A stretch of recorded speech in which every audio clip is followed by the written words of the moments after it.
श्री ब्रह्मा जी तथा श्री विष्णु जी का युद्ध।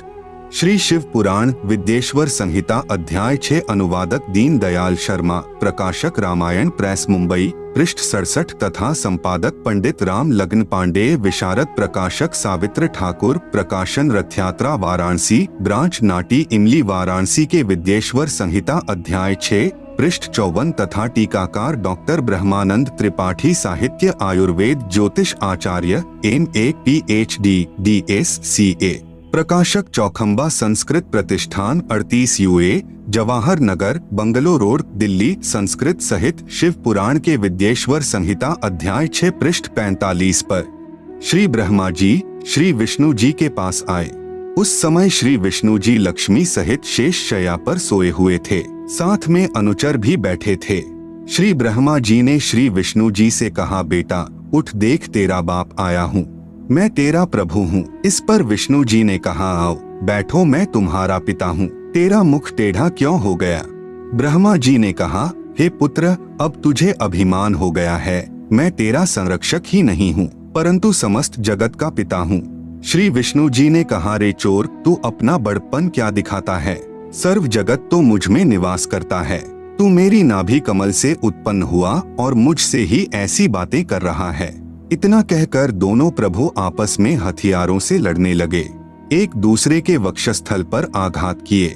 यह देखकर सदाशिव यानी काल रूपी ब्रह्म ने एक तेजोमय लिंग उन दोनों के मध्य खड़ा कर दिया, तब उनका युद्ध समाप्त हुआ। यह उपरोक्त विवरण गीता प्रेस गोरखपुर वाली शिव पुराण से निकाल रखा है, परंतु मूल संस्कृत सहित जो ऊपर लिखी है तथा अन्य 2 संपादकों तथा प्रकाशकों वाली शिव पुराण में सही है।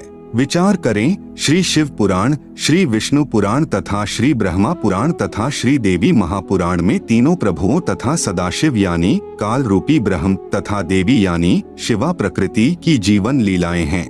इन्हीं के आधार से सर्व ऋषिजन व गुरुजन ज्ञान सुनाया करते थे।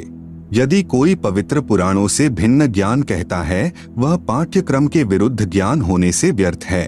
उपरोक्त युद्ध का विवरण पवित्र शिव पुराण से है, जिसमें दोनों प्रभु 5 वर्ष के बच्चों की तरह झगड़ रहे हैं। वे कहा करते हैं कि तू मेरा बेटा, दूसरा कहा करता है तू मेरा बेटा, मैं तेरा बा। फिर एक दूसरे का गिरेबान पकड़कर मुक्कों व लातों से झगड़ा करते हैं। यही चरित्र त्रिलोक नाथों का है। आप सुन रहे हैं जगत गुरु तत्वदर्शी संत रामपाल जी महाराज द्वारा लिखित पुस्तक ज्ञान गंगा का पेज नंबर 261। उपरोक्त तीनों पुराणों श्री ब्रह्मा पुराण, श्री विष्णु पुराण तथा श्री शिव पुराण का प्रारंभ तो काल रूपी ब्रह्म अर्थात ज्योति निरंजन से ही होता है, जो ब्रह्मलोक में महाब्रह्मा, महाविष्णु तथा महाशिव रूप धारण करके रहता है तथा अपनी लीला भी उपरोक्त रूप में करता है।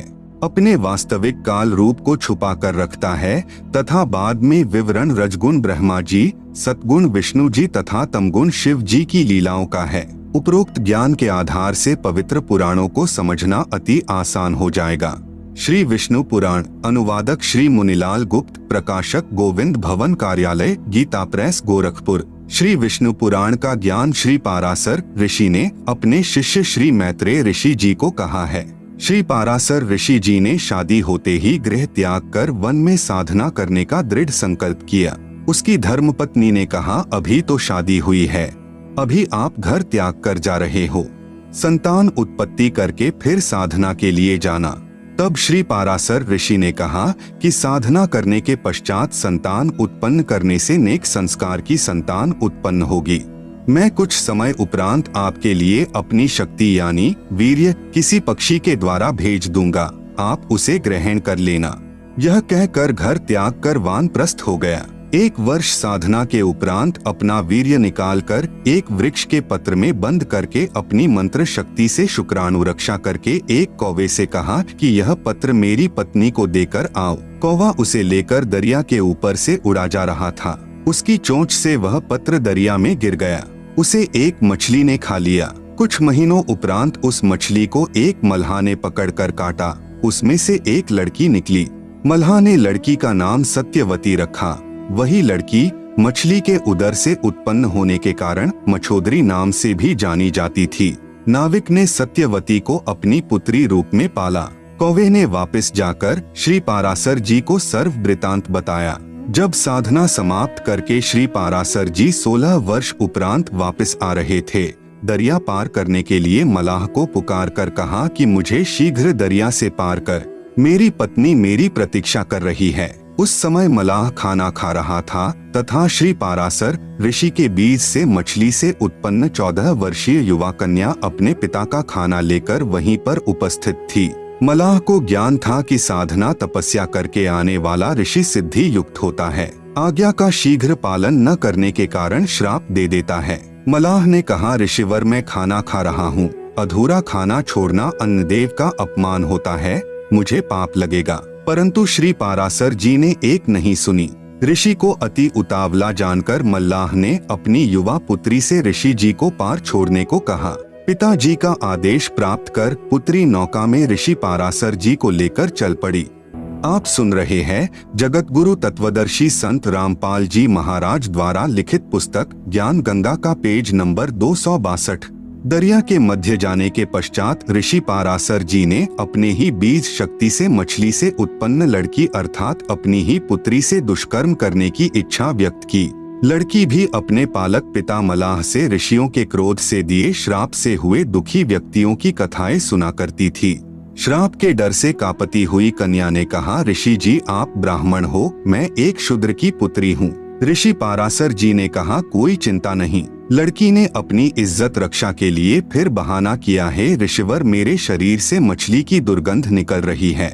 ऋषि पारासर जी ने अपनी सिद्धि शक्ति से दुर्गंध समाप्त कर दी। फिर लड़की ने कहा, दोनों किनारों पर व्यक्ति देख रहे हैं। ऋषि पारासर जी ने गंगा दरिया का जल हाथ में उठाकर आकाश में फेंका तथा अपनी सिद्धि शक्ति से धुंध उत्पन्न कर दी।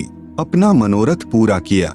लड़की ने अपने पालक पिता को अपनी पालक माता के माध्यम से सर्व घटना से अवगत करा दिया तथा बताया कि ऋषि ने अपना नाम पारासर बताया तथा ऋषि वशिष्ठ जी का पौत्र यानी पोता बताया था। समय आने पर कवारी के गर्भ से श्री व्यास ऋषि उत्पन्न हुए। उसी श्री पारासर जी के द्वारा श्री विष्णु पुराण की रचना हुई है। श्री पारासर जी ने बताया कि हे मैत्रेय, जो ज्ञान मैं तुझे सुनाने जा रहा हूँ, यही प्रसंग दक्षादि मुनियों ने नर्मदा तट पर राजा पुरुकुत्स को सुनाया था। पुरुकुत्स ने सारस्वत से और सारस्वत ने मुझसे कहा था।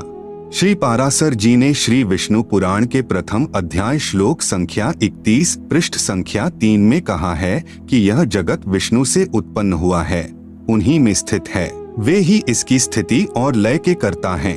अध्याय 2 श्लोक 15-16 पृष्ठ 4 में कहा है कि हे द्विज, परब्रह्म का प्रथम रूप पुरुष अर्थात भगवान जैसा लगता है, परंतु व्यक्त यानी महाविष्णु रूप में प्रकट होना तथा अव्यक्त यानी अदृश्य रूप में वास्तविक काल रूप में 21वें ब्रह्मांड में रहना उसके अन्य रूप हैं तथा काल उसका परम रूप है। भगवान विष्णु जो काल रूप में तथा व्यक्त और अव्यक्त रूप से स्थित होते हैं, यह उनकी बालवत लीला है। अध्याय 2 श्लोक 27 पृष्ठ 5 में कहा है, हे मैत्रेय, प्रलय काल में प्रधान अर्थात प्रकृति के साम्य अवस्था में स्थित हो जाने पर अर्थात पुरुष के प्रकृति से पृथक स्थित हो जाने पर विष्णु भगवान का काल रूप प्रवृत्त होता है।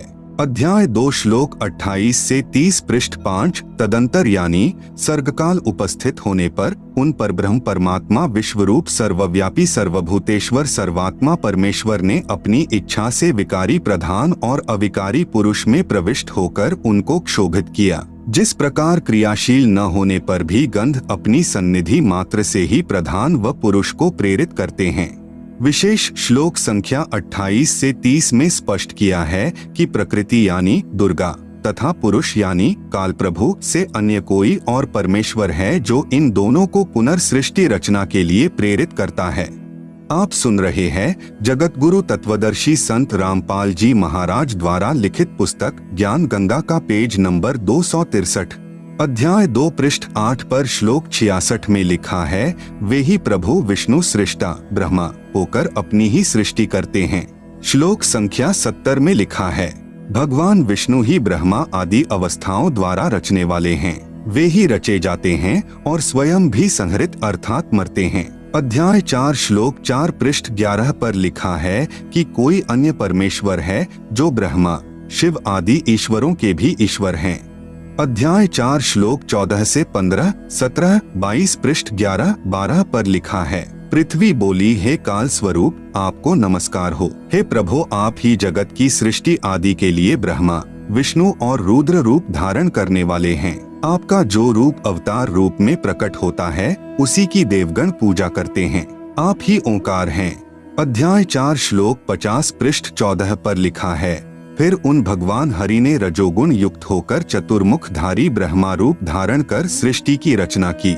उपरोक्त विवरण से सिद्ध हुआ कि ऋषि पाराशर जी ने सुना सुनाया ज्ञान अर्थात लोकवेद के आधार पर श्री विष्णु पुराण की रचना की है, क्योंकि वास्तविक ज्ञान पूर्ण परमात्मा ने प्रथम सतयुग में स्वयं प्रकट होकर श्री ब्रह्मा जी को दिया था।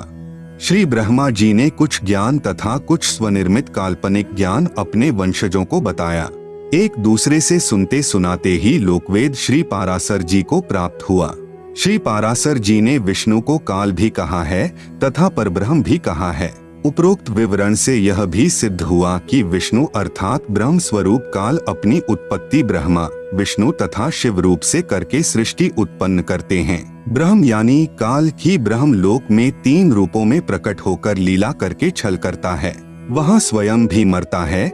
विशेष जानकारी के लिए कृपया पढ़े प्रलय की जानकारी पुस्तक गहरी नजर गीता में अध्याय 8 श्लोक 17 की व्याख्या में। उसी ब्रह्म लोक में 3 स्थान बनाए हैं। एक रजोगुण प्रधान, उसमें यही काल रूपी ब्रह्म अपना ब्रह्मा रूप धारण करके रहता है तथा अपनी पत्नी दुर्गा को साथ रखकर एक रजोगुण प्रधान पुत्र उत्पन्न करता है, उसका नाम ब्रह्मा रखता है। उसी से एक ब्रह्मांड में उत्पत्ति करवाता है।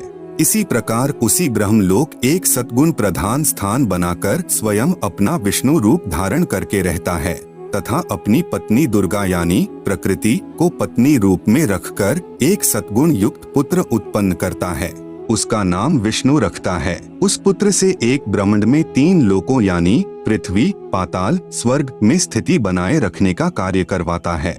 प्रमाण शिव पुराण गीता प्रेस गोरखपुर से प्रकाशित अनुवाद हनुमान प्रसाद पौद्दार चिमन लाल गोस्वामी रुद्र संहिता अध्याय 6-7 पृष्ठ 102 से 103।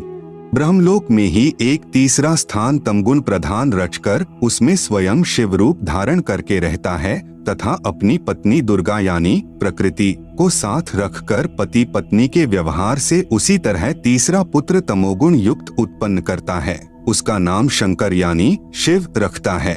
इस पुत्र से 3 लोक के प्राणियों का संहार करवाता है। विष्णु पुराण में अध्याय 4 तक जो ज्ञान है वह काल रूप ब्रह्म अर्थात ज्योति निरंजन का है। अध्याय 5 से आगे का मिला जुला ज्ञान काल के पुत्र सतगुण विष्णु की लीलाओं का है तथा उसी के अवतार श्री राम, श्री कृष्ण आदि का ज्ञान है।